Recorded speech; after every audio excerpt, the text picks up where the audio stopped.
गणपतीसाठी गावाकडे निघालेल्या कोकणवासियांपुढे आता वाहतूक कोंडीचं विघ्न उभं ठाकलंय। कारण मुंबई गोवा महामार्गावर पुन्हा एकदा वाहतूक कोंडी झालेली आहे। माळगाव शहराच्या दोन्ही बाजूला वाहनांच्या लांबच लांब रांगा लागलेल्या आहेत। माळगावपासून साधारण 5 किलोमीटर अंतरापर्यंत वाहतूक ठप्प झाली आहे आणि त्यामुळे गणेश भक्त संकटात सापडलेत। गणेशोत्सवासाठी गावाकडे निघालेल्या कोकणवासियांना या वाहतूक कोंडीचा मोठा फटका बसलाय। दरम्यान इथं आढावा घेतला आमचे प्रतिनिधी प्रफुल्ल पवार यांनी। पाहूया।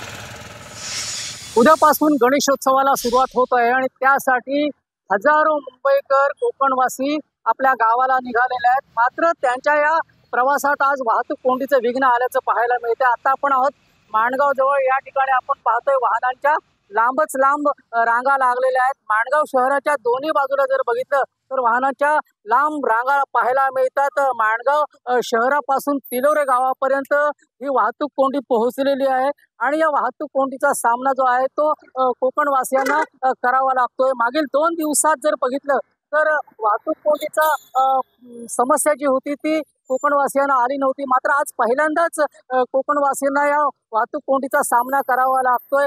मुंबईकडून येणारी वाहतूक खोळंबल्यामुळे ती वाहतूक सुरळीत व्हावी यासाठी मुंबईकडे जाणारी जी वाहतूक आहे ती थांबवण्यात आलेली आहे आणि त्यामुळे मुंबईकडे जाणाऱ्या प्रवाशांना देखील याचा फटका बसतोय।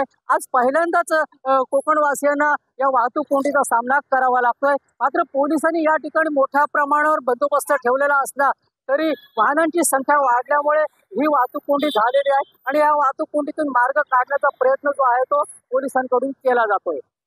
प्रफुल्ल पवार, G24 तास, रायगड।